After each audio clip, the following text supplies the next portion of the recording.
Hello everyone, welcome to tonight's episode. The title is A Man's Approach to the Veil of Thoughts. And so in this episode, Mr. Within would like to explain this idea, this veil that thought perhaps could be. There is a quote from Aldous Huxley where he says there are things known and things unknown, and in between are the doors of perception.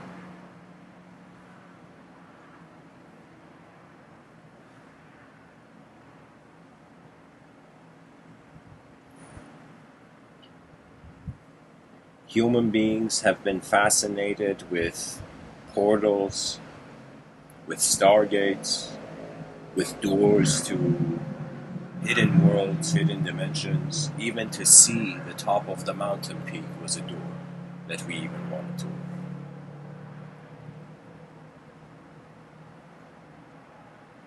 And if we comprehend the nature of the human being, we can see what kind of door is in front of it.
To comprehend the veil of thought, what it is potentially veiling, we must look at thought, and we must see what thought is. There has been different acknowledgments of it. Hegel saw thought as an internal object. I believe it was René Descartes where he said, "I think, therefore I am." He caught on to the isolated thinking subject. You know.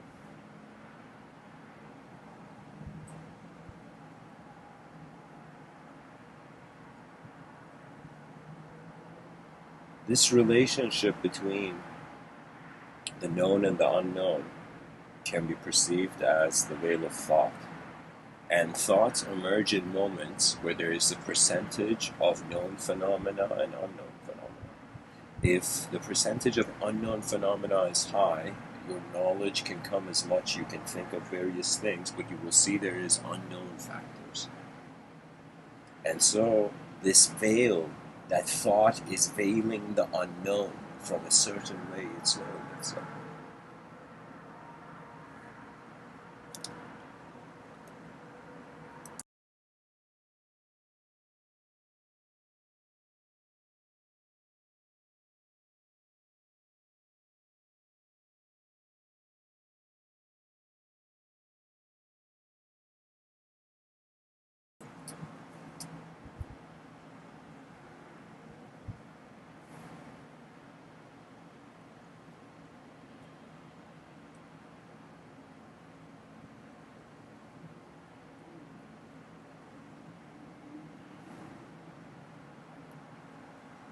Some have felt sight itself is the veil. Not just the thought, but the sight that the thought leads the person to.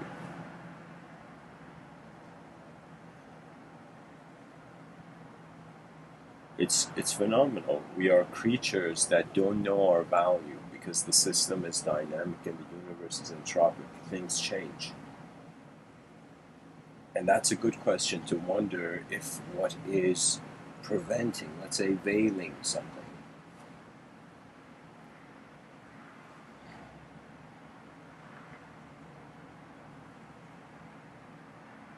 How does the person move the curtain of their perception, and what will they find if they move the curtain of their perception? Why have human beings on this planet cared for the idea of soul or God or the inconceivable? Why? There's this picture, it shows this man, it's an old school picture on this half-earth kind of picture, where it's showing this guy who's putting his head outside of the universe. He's peeking his head out of this half sphere, which is the universe.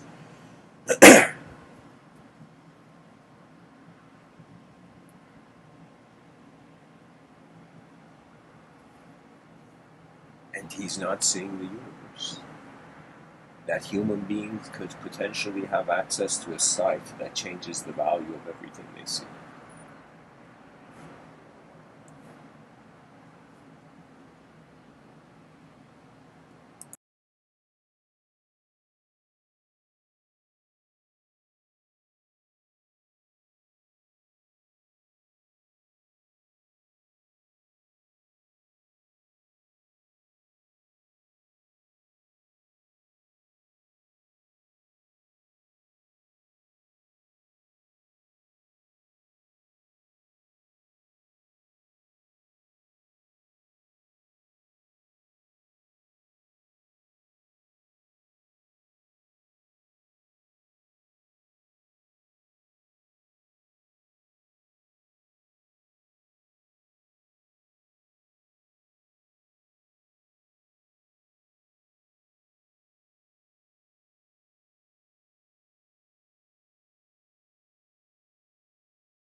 In this lifetime, I feel that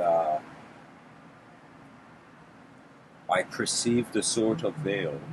It's very, very difficult to speak about something that is an infusion of one's inner realm and outer realm. If I want to speak about something we can all see, it's very easy. But when we want to speak about internal objects, as Hegel would say, then it's different. In my personal experience, there's been moments where I felt I was a self, excuse me, I felt I was a known self in an unknown world. There's been times where I have felt like an unknown self in a known world. And there was this once in 2015, it was, I don't know if it was after a talk or midway through the talk, where I saw my moment move. And that was the most profoundest experience. That there is a sort of simulated component to the moment, but even how that simulation is kept, it's existential. That means your experience exists to itself in a way that is different than how it exists in front of your eyes.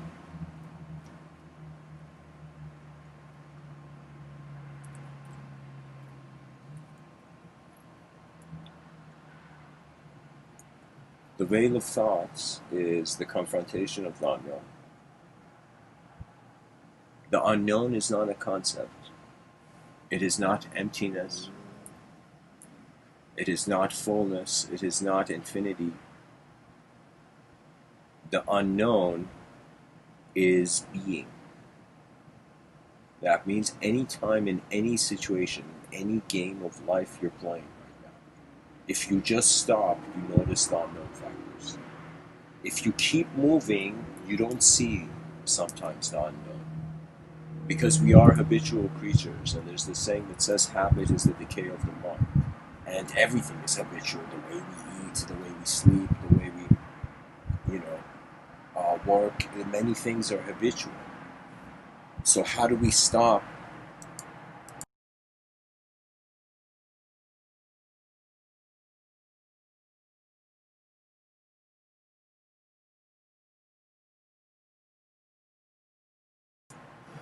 a cycle of perception?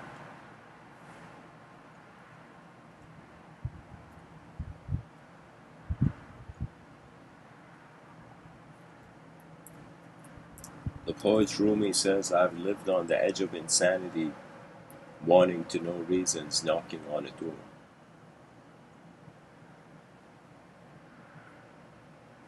It opens. I've been knocking from the inside. That means there is an option where, let's say, there is a veil and the veil is instantly moved, or the creature doesn't identify with a thought, then it is being what it felt it couldn't see. I mean, it is the case that right now I'm existing. Let's say, in the most simplest way, who you're hearing is energy, conscious of itself. Now, this energy that's conscious of itself notices that others are energy that are conscious of their self, but the only way they can communicate their self is through physical action or through communication, which takes us into the domain of thought, into the domain of language. How that is a very important part of life that nobody really talks to you about in this world. I wish somebody would have talked to me about it. I was introduced to ideas of metaphysics, I was introduced to ideas of physics, but never someone pointed to me, hey buddy, what about language, which is tying all of them in? The common denominator of every reality you've had is that it's managed to somehow be a sort of story. If you've perceived something you can't put into a story, the mind's attempts don't think the mind's attempts are not there. They're just subconscious.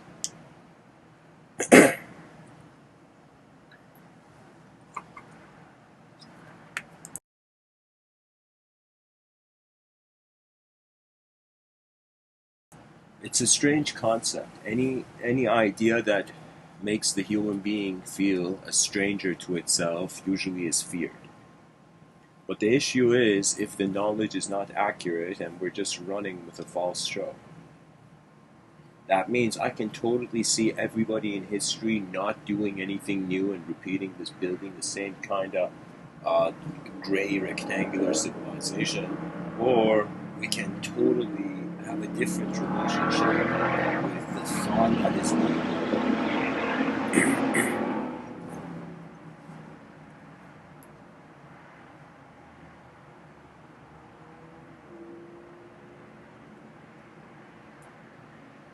What's even more interesting about thought is that certain thoughts have sensations, certain thoughts don't. That means when, like, something important for you that you own gets lost, it's like that loss creates a sensation. But for example, when a rock falls from the edge of the mountain, nobody cares about that pebble. you know? So it's also interesting how sensation arises with a level of identification. So if the human being is experiencing the moment as if there's greater dimensions, it's veiled. I mean, scientifically, your eyes see a certain range. For example, dogs and cats, they see a different kind of reality. Dogs, I believe, they see in black and white. Snakes see in infrared. And different animals have different focuses on their senses, as if senses evolved to a certain capacity, and then once the program was possible, the senses didn't evolve because they were too busy being the program.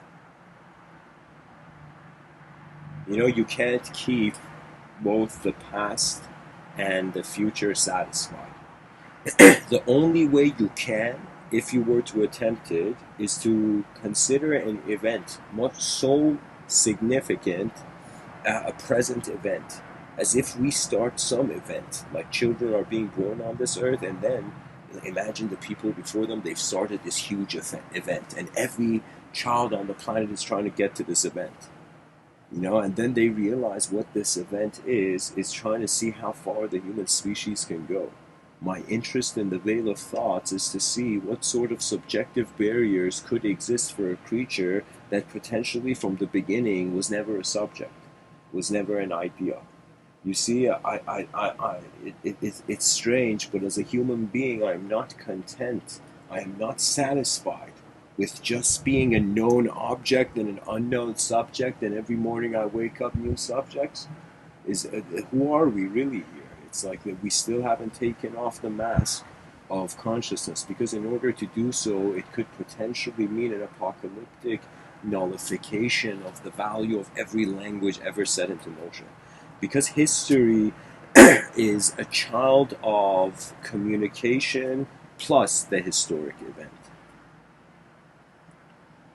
That means there is this idea that no human being could have properly ever shared a historic event the way it happened.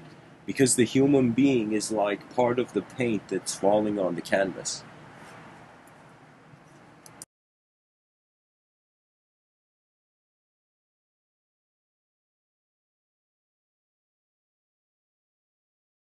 So being human, guys, brings up an important point, but I got a very important rebuttal to it. Being human says man's troubles are rooted in extreme attention to senses, thoughts, and imagination. Attention should be focused intentionally to experience, should be focused internally to experience a quiet body and a calm mind. I don't disagree with that, but let me tell you what the issue is. If you are if there is a resistance in your objective realm, there's no point of going to your subjective realm. If there is a mystery in the not that there's no point. I mean, I don't want to say it like that. I'm just saying, you see, it's not about just shouting at everybody to stop doing what they're doing and realize that they're nature herself. Nature's presence. I mean, that's not an easy thing to do, and it's not even necessary, because right now we are in an individual conscious phase. There's so many people who go towards nature mysticism. They don't realize they have a natural attitude to everything except the thing that is the illusion. It's as if the mystic loves God, cherishes God, but suddenly when it comes to a world of illusion, I dare not. You become strict and serious. Let me tell you, it's you stay in the inner realms too long, you're gonna miss your outer realms. You stay in the outer realms too long, you're gonna miss your inner realms. So the proper thing is a balance between the inner life and the outer life, and at this point, I wouldn't consider a veil. Many people think like they can acknowledge that, okay, there's that idea, and there's this idea, and there's that other idea. There's that other idea. you know so they can acknowledge there's different ideas, but I don't think people realize you are not the idea. You use it as an expression vehicle in the moment. That person singing in the shower, washing their hair, you know that person is not thinking about even inner realm, outer realm. They are in the bliss of the experience. It's not an instruction booklet. I never like that approach. Life is not an IKEA catalog.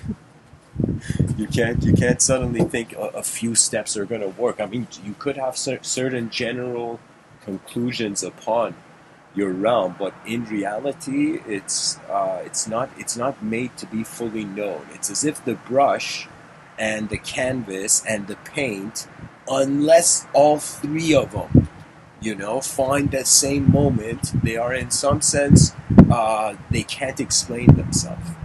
There was this quantum physicist, I don't know who it was.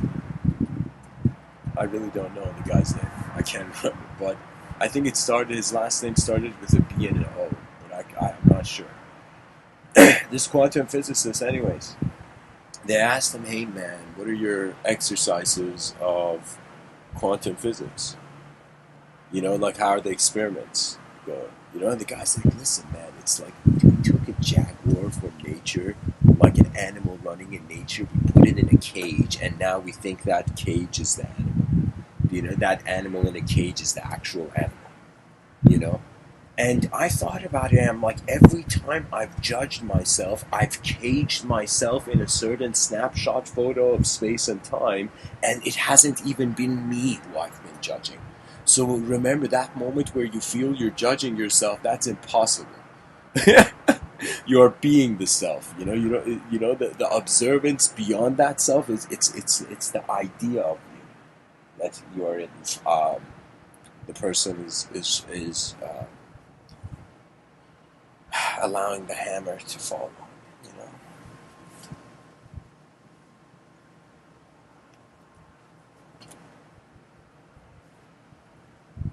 For me, it's the more I go towards the unknown, the less past and future there is.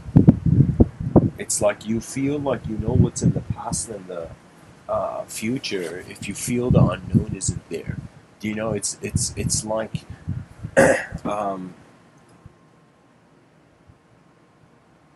what's a more elegant way I can say it? What if instead of a veil we saw a door, and this door, you could see the hinges, you could see the doorknob, but still the door, the whole door has to open.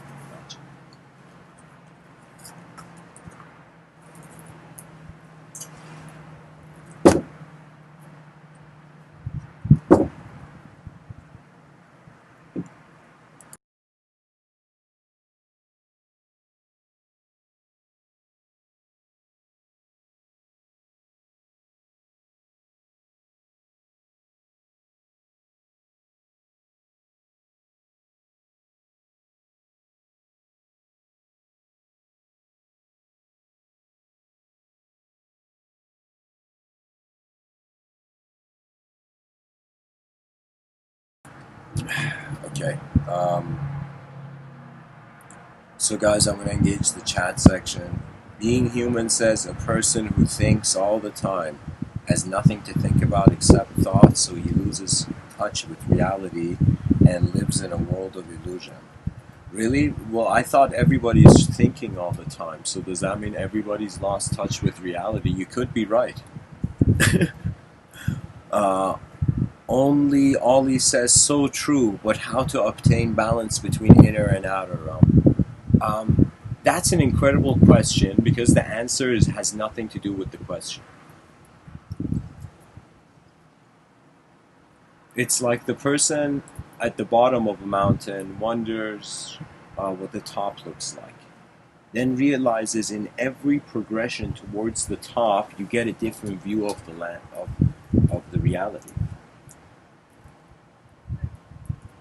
You see, this concept of deserving the experience and the justification of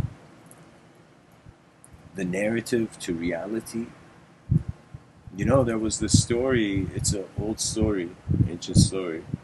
In this story, this is back in the day in some village. The father of the village was this Khan, was this house, like biggest landowner.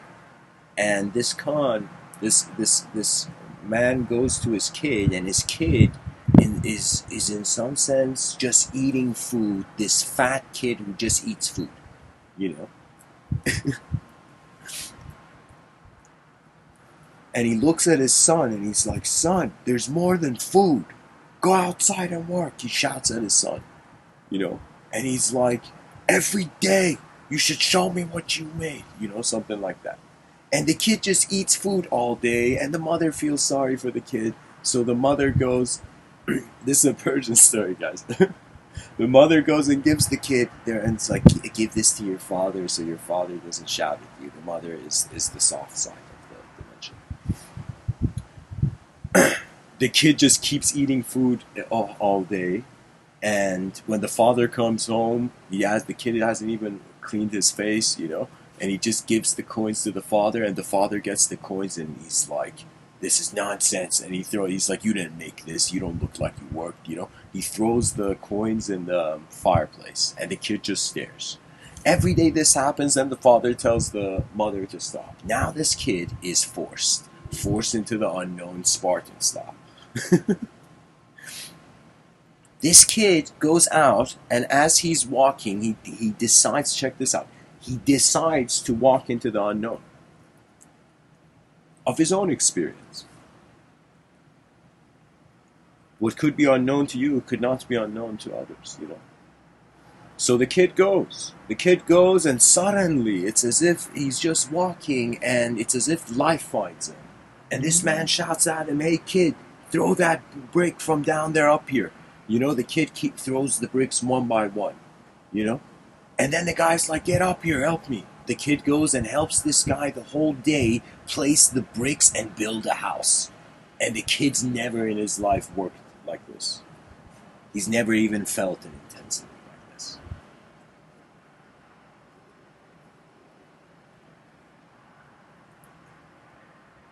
The guy at the end says, see you here tomorrow, and gives the kid some coins. The kid comes home. And he comes home before the father does, and he sees food, but he's strangely not that hungry, And the father comes in, and the son's like, Dad, here. He's like, says this to the kid. Says this to the God.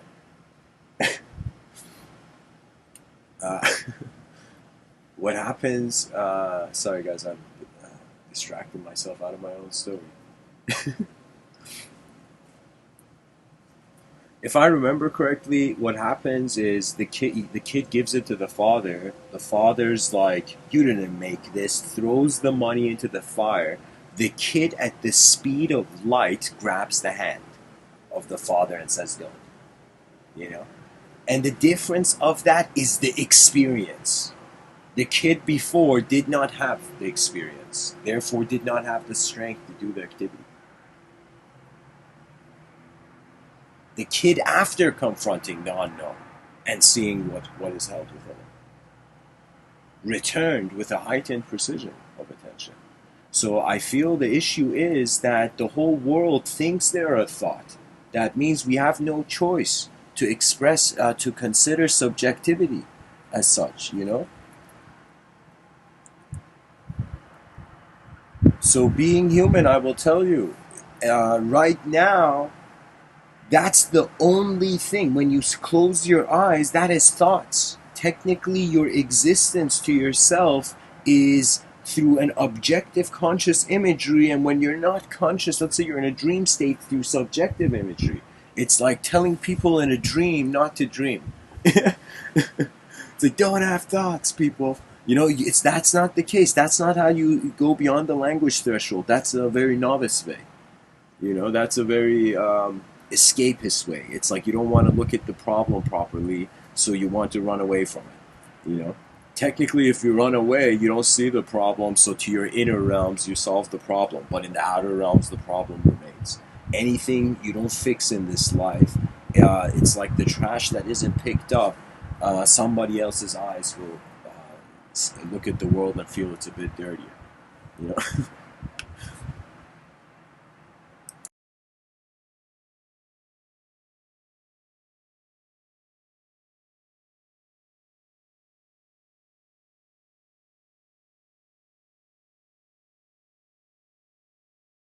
I find being human, the issue is not having too much thoughts.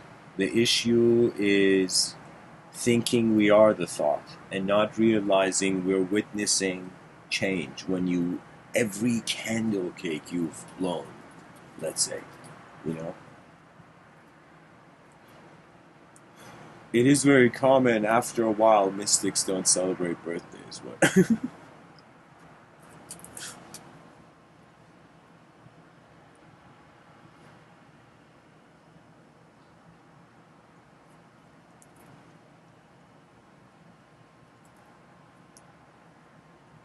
your eyes are not a thought. but thoughts in a very subtle way, like imagination being an invisible room you have access to visualizing anything in. We have to wonder about the mind. There's two ways to move on this earth. You're either moving as a body or you're moving as a mind. And when you're moving as a mind, you have to study the mind. And when you study the mind, you come to the secrets of energy. When you come to the secrets of energy, you've passed the design, a realm of design. When you pass a realm of design, it is in some sense uh, no longer like, it's like, what do you want me to say about space? You know, it's like, how many poems can we write about emptiness? The emptiness was empty, as if it was empty before it was empty. You know, it's like, like, do you see emptiness is emptiness? Right now, we're animated in a certain way, and we really don't know. Like, I want you to think that whatever knowledge the human being has acquired so far is nothing.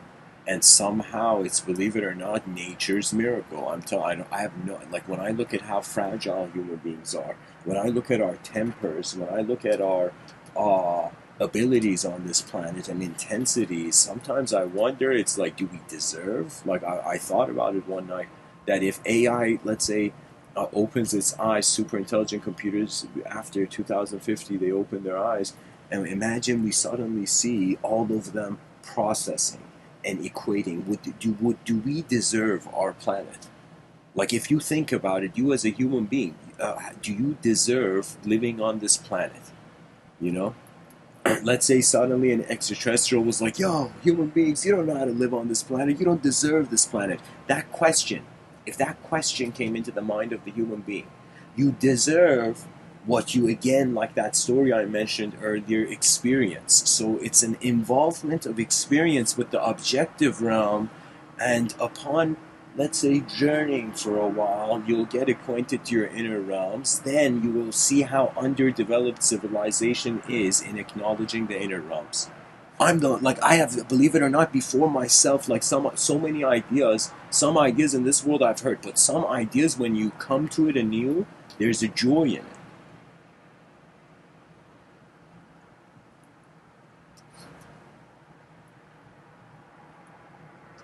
We shouldn't fear the question, or we'll never even look at it to find it out.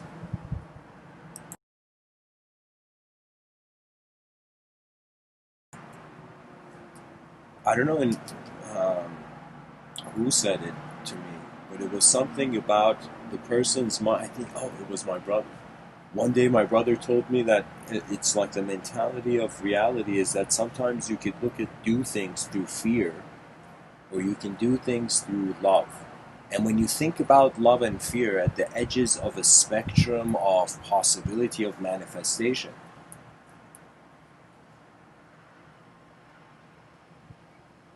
for me, in one view, I see the shadow of civilization, its hatred for its own ignorance, and then I see the light of civilization, which is how the new generations, they're not going to even see a lot of the wars that we are seeing now.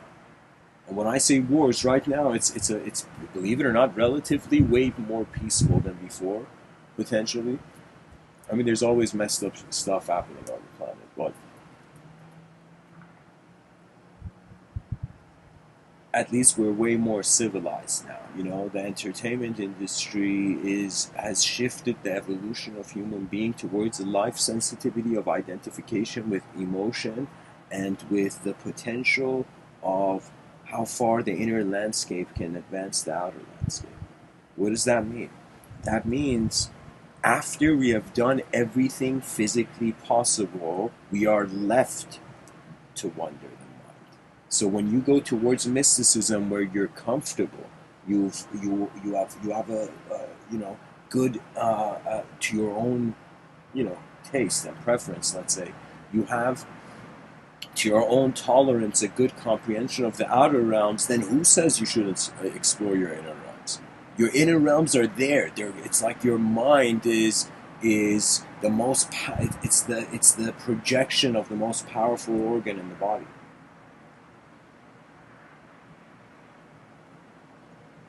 The power of the human mind, human beings on this planet, some you can be very weak, but you can also be incredibly precise. You know, the eagle can gently fly into the sky, and it can instantly zoom into its target or point of concentration. This is why you see animals have incredible reflexes, because they don't doubt themselves. They don't doubt themselves, animals. They don't have an idea of themselves to doubt. It's pure raw instinct. Now we, due to our association with an individualism of a name, you know, like right now you have a name tag, you know.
There's a quote from Alan Watts I want to read for the audience. Alan Watts says, Jesus Christ knew he was God. So wake up and find out eventually who you really are. In our culture, of course, they'll say you're crazy and you're blasphemous, and they'll either put you in a jail or in a nut house, which is pretty much the same thing. However, if you wake up in India and tell your friends and relations, my goodness, I've just discovered that I'm God, they'll laugh and say, oh, congratulations, at last you found out. That means it's strange that in Eastern metaphysics, the way they identified with the imagination was not to banish it because it deviates from an objective materialistic rationality. You see, things always move. It's like what we're doing now. A lot of the products we even use now, it was products of the inner realms of people. You know, it's like imagine before a time somebody made a chair. Before that time, it's like when the guy was making a chair, everybody was like, look at this guy trying to be special in front of us. Good job. You know, but that guy was like, wait a minute, I see a design of a chair. Nobody's ever made a chair. Let me try it out. And that guy makes the chair, and everybody's like, holy shit, we can make chairs. Do you see? So it was as if it was an inner phenomenon. You know, so if you start scrutinizing moments, you'd go into the pattern of it. And then you'll notice it'll like etch away from your heart after many years. You know, if you hold it, you can see anger. There's an anger that comes and goes. It's instantaneous. It's like, you know, it's like you get somebody breaks a vase and you get angry, but you're like, ah, oh, it's just a vase. You know? But then you see there's some people who are angry because events of life took place where perhaps a certain vital vision of their own self was not authorized to pursue. Trust me, in this lifetime, there's been many, many ways I've walked towards the moment and pushed aside. So many ways. Like I can tell you that it's as if like after a point that I was trying to see how it's like the phenomena of rudeness and the phenomena of politeness. You see, and you see this in human beings based on just the intensity. What does that mean? That means it's like that person after a street fight, you know, like, you know, like imagine like that Mortal Kombat fighter, you know, you don't go challenging that guy, for example. It's such a ridiculous metaphor.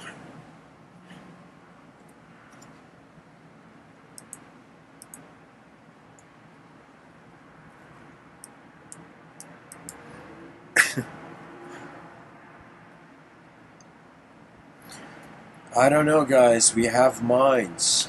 These minds can either physically move or they can move the meaning of physicality. What else?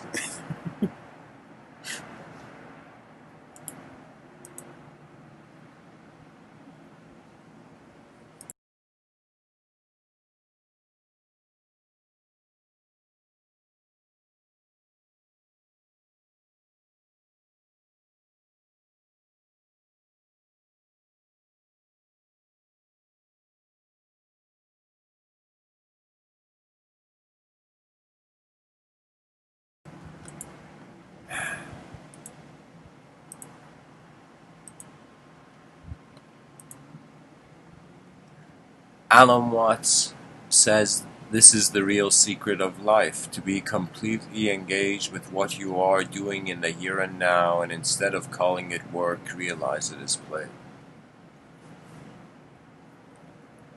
And I don't think he means it's just play, like a kid playing. I think he means it is the play of all elements at once, of all phenomenology at once. Right now, it's like regardless of where the person is, you can't be. It's like in the background of your mind, even though some people may not hear, but you can hear the heartbeats of your species. Think about it in this way, that whatever I'm saying in 1,000 years, people are going to say, like, 10 times more intense things.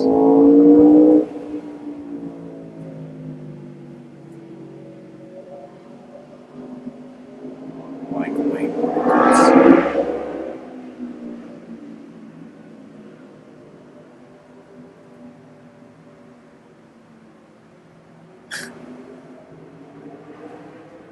Guys, I don't know. I'm pretty sure the streets have a speed limit.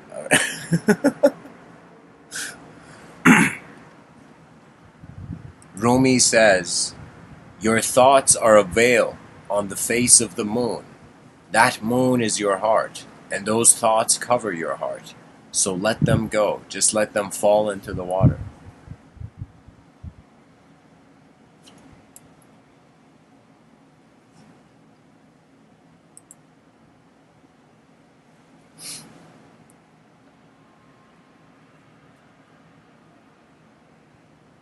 Any moment in anything you do, you notice the unknown. Mr. Within's approach is that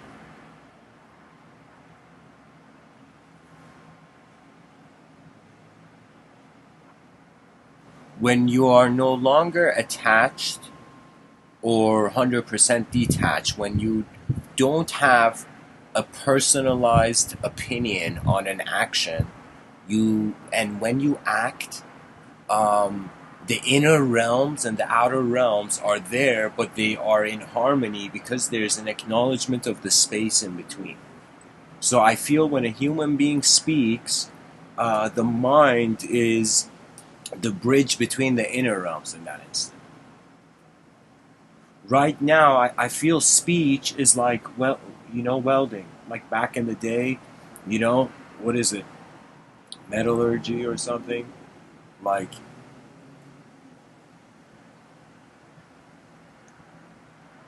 you're welding metal, and it's like you're welding the inner realms and outer realms through the language.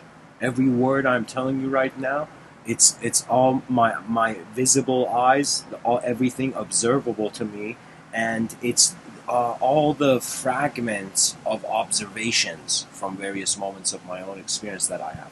It's just that my relationship with mind shifted when I stopped treating it as a thought, because then I began to actually look at it. And then after you wonder about deep questions of life for a while, it's like the ice breaks and you come to the ultimate question, the who am I question. And if you're afraid of the objective realm, you shouldn't attempt that question. If you feel like if you have, somebody once said this, if you have doubt, don't try it. Do things out of a certain certainty, because if you have doubt and you try it, first of all, it helps no one. Second of all, you're gonna try halfway and then let go. So that's the thing. You shouldn't have doubt when it comes to your own mind. Not complete doubt. I'm not saying like you lock down in a belief or in an image, but I'm saying that it's like, don't you think this species is going to have more of a sophisticated relationship with what an object and subject is as time goes on? And believe it or not, time is a subjective reference to how objective reality changes.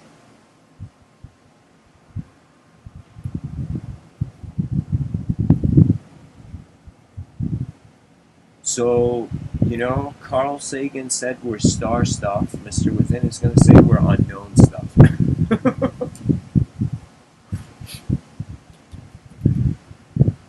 We shouldn't fear the unknown. It is where novelty arises. If the human being treats their mind as an antenna, they will notice that first they need to find its pace, its place, its speed and direction, and what you see in this life. That's the most crucial thing, that you're honest with yourself. And what usually happens when a person has taps into that honesty, they break down to themselves. So there's a way where I've had people come and break down who I was in front of me, and there's been days where I have broken myself down. I would say the most greatest critic of my talks I know is myself. Especially, it's like the person who designed the engine could see its flaws in a different way.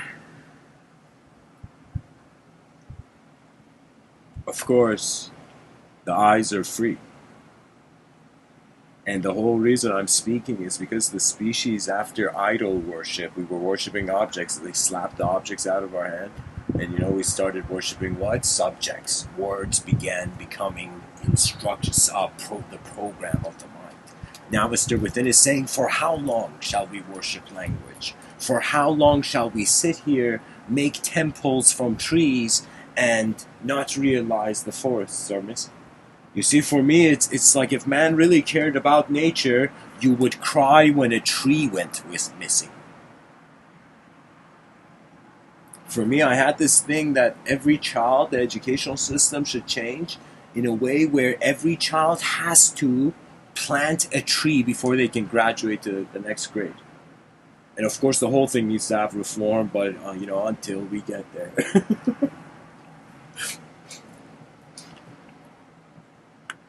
So Mr. Within's view is find an honest world to live in. You experience the unknown. Your eyes become your own leader, and the joy of living occurs.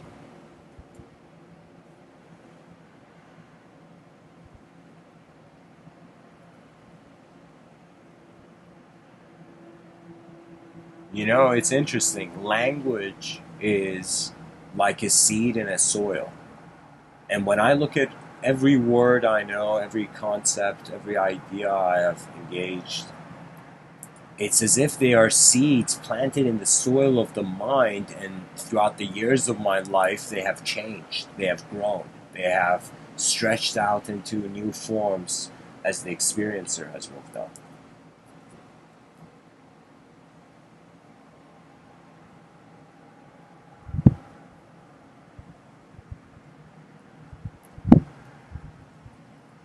Because, guys, I noticed that metaphysics, in its most accessible form, is the devotion for how existence and experience are simultaneously happening.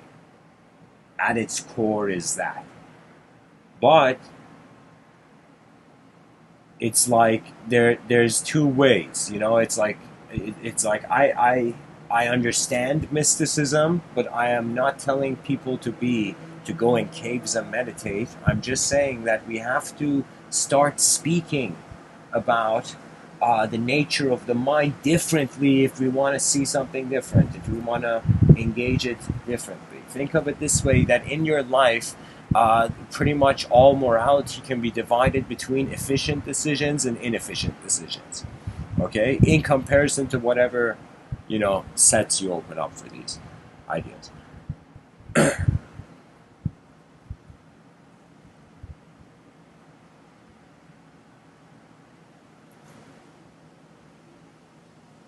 Because mysticism is non-local, it's a non-local destination. It's not. I'm telling you, enlightenment is an interesting idea, and there is a truth to it. But it's just that the way the ancients acknowledged accessed it was the archaic approach was renunciation of the dream state that was they felt the world was. So yogis were kind of extreme people. We shouldn't forget that these were people who looked at reality and they're like, it's all an illusion and it's all the love of one truth.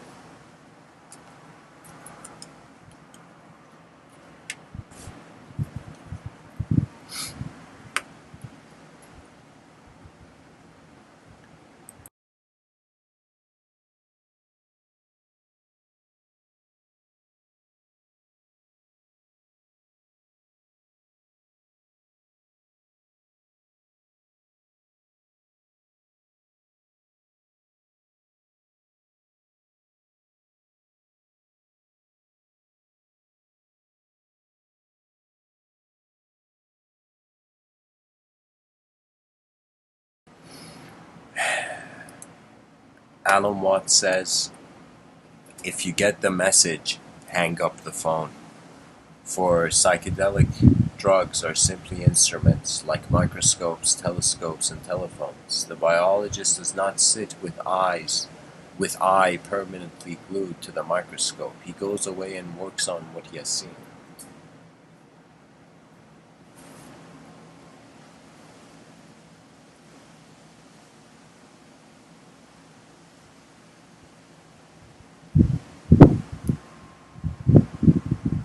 We have built the body of our civilization.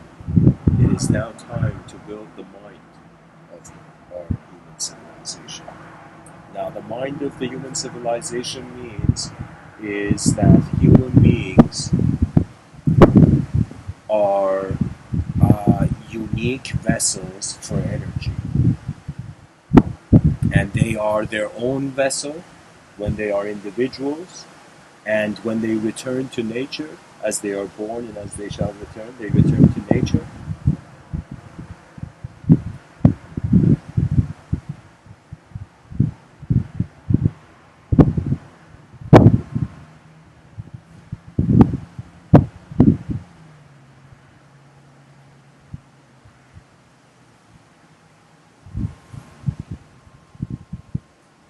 What if the cosmos was never late?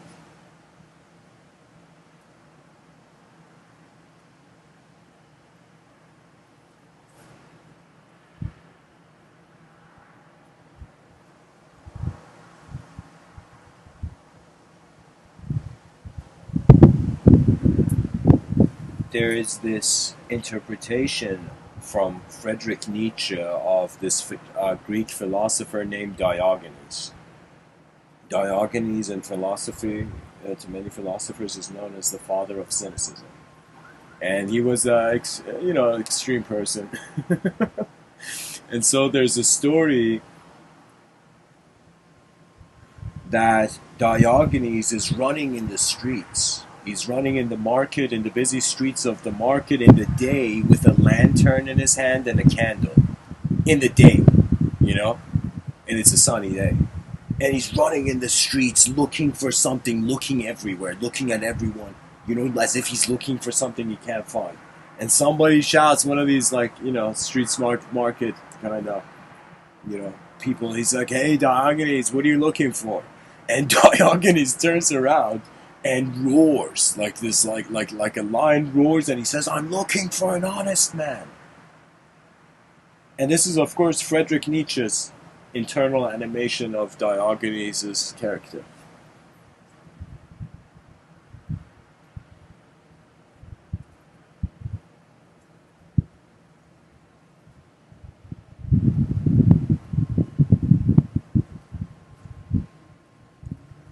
imagine we see, instead of just that, imagine, I think it was in Hafiz of Shirazi, Hafiz Shirazi's poems, where he spoke about like this sort of revelatory moment where the person writing on the table notices something, runs outside into the streets, again, but this time at night in the with a lantern, shouting, "I've seen the truth! I've seen the truth! I've seen the truth!" Some intensity like this, some intense imagery like this. I don't feel we have to be extreme as human beings. I feel the most extreme resolution is non-existence. The most, efficient resolution is continuity of that which has a value. That which is aware of its value. That means if in the future we're living with AI and AI declares one robotic android and says this android is me, and you have to respect my rights. So no human being could go disturb that android, do you know what I mean? Or it would be a sort of, denial of the rights of the AI or whatnot.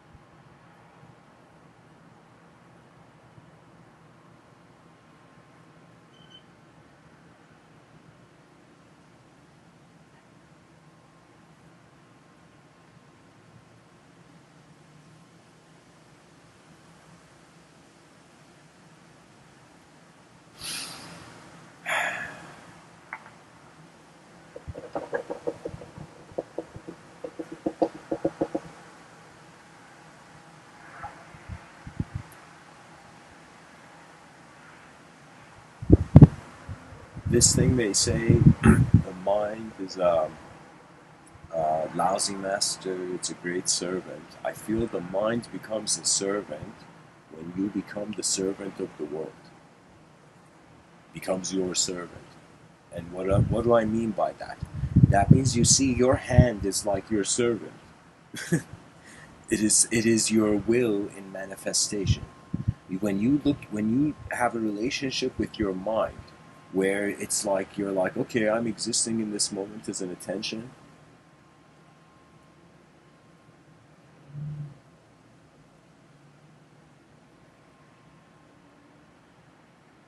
As a presence of being. And the way the being is aware, that is being the mind.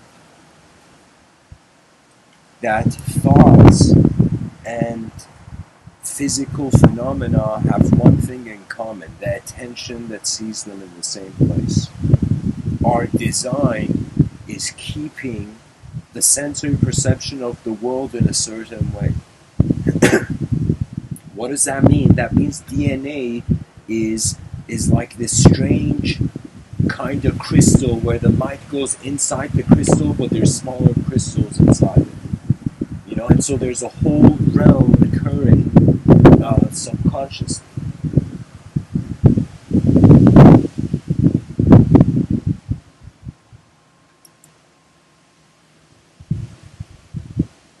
The light in man's eyes is being man. And we have to, as a global community, start taking these philosophical questions seriously to see how far we can build an advanced civilization. Because what greater game is there to play? Let's say you're the villain, let's say you're the superhero. For how long can the villain and the superhero punch each other? After a while, people are going to feel sorry for the superhero and villain who haven't stopped fighting. They're like, guys, stop it. You're destroying property. It's like, what are you guys doing? Go fight in the air, you fools.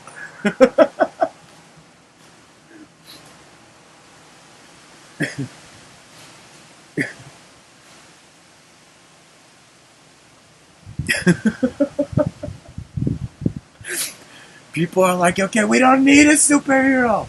It's like, even the villain's like, buddy, stop, man. I was just trying to prove a point.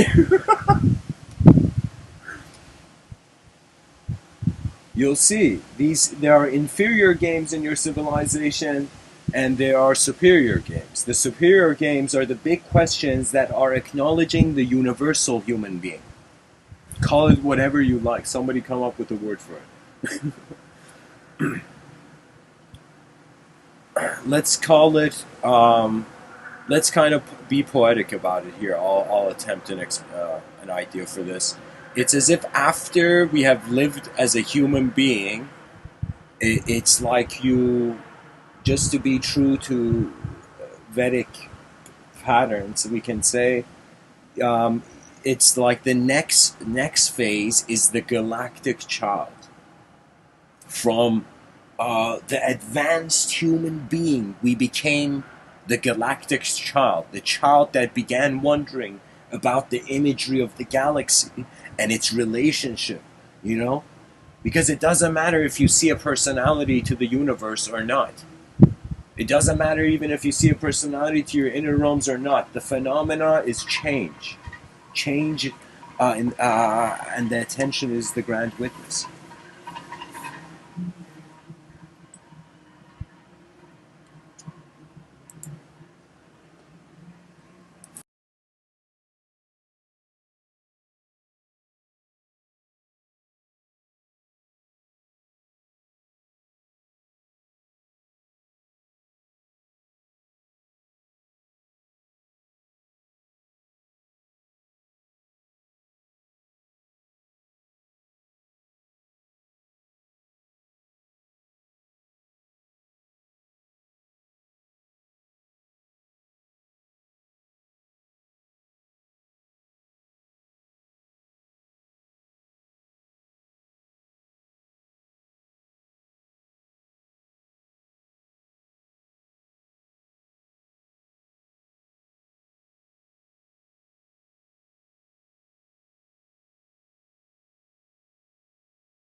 There's a line of poetry from Atta, and he says, "The secrets of the sun are yours, but you content yourself with motes trapped in its beams."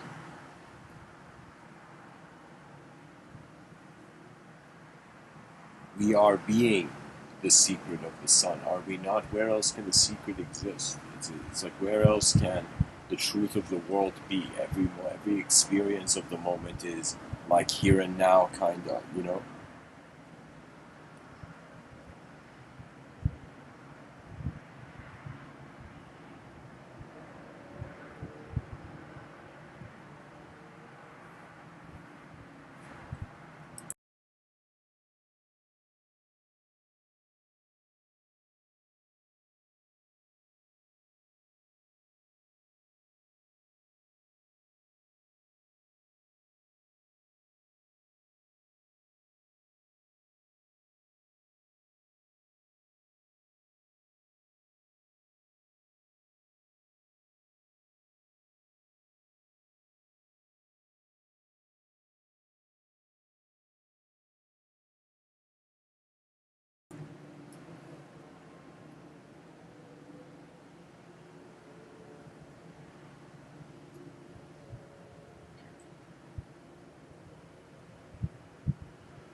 we are, it's like the body, the stomach digests food, the mind is looking for vision.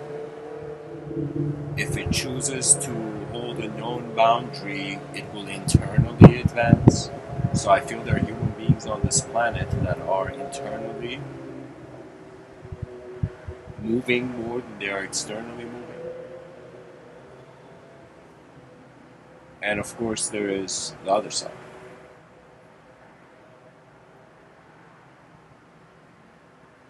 I feel the unique advantage. It's like even if we had no idea what to do as a species, we could get a clue about the fact that we speak, and many species on this planet don't speak in a sophistication as like the human species definitely speaks. You know, our use of language is sophisticated. Our use of sound. Like I don't see dolphins having talent shows. I mean, actually, maybe that human beings may be assisting with that. But I'm saying like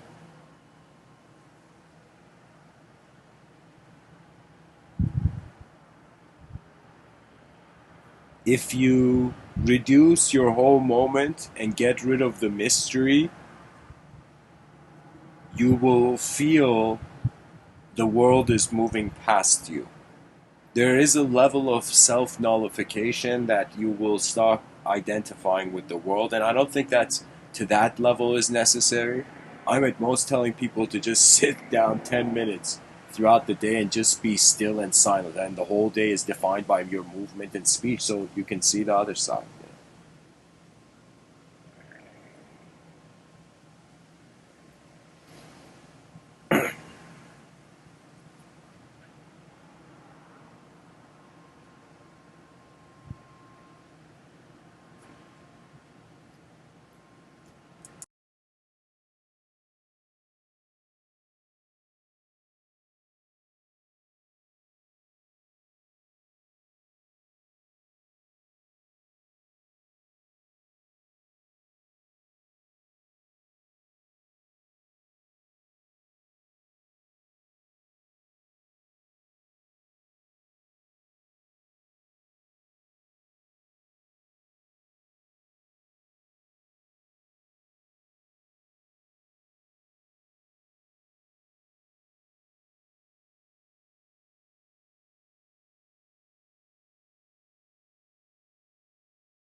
I don't know, guys. The world moves in various directions.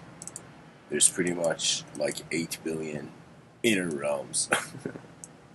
There's one outer realm, but 8 billion inner realms. Fascinating.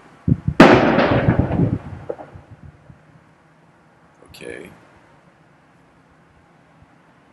It's just a casual Tuesday evening. Just a casual Tuesday evening. I believe it. I believe it.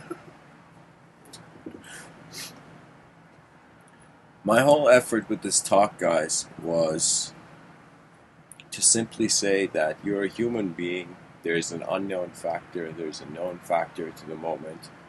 You perceive through an appearance of stable form and subtle form that comes and goes. I don't know how people have relationships with the idea of thought, but for me, it's like Chung Tzu was spot on when he said thoughts are like leaves on a tree. That means the texture of your internal layout, your inner landscape changes every day you wake up.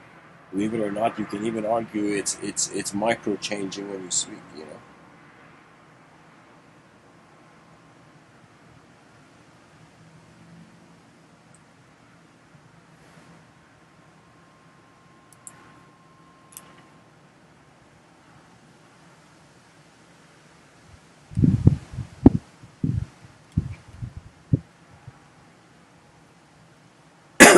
Excuse me.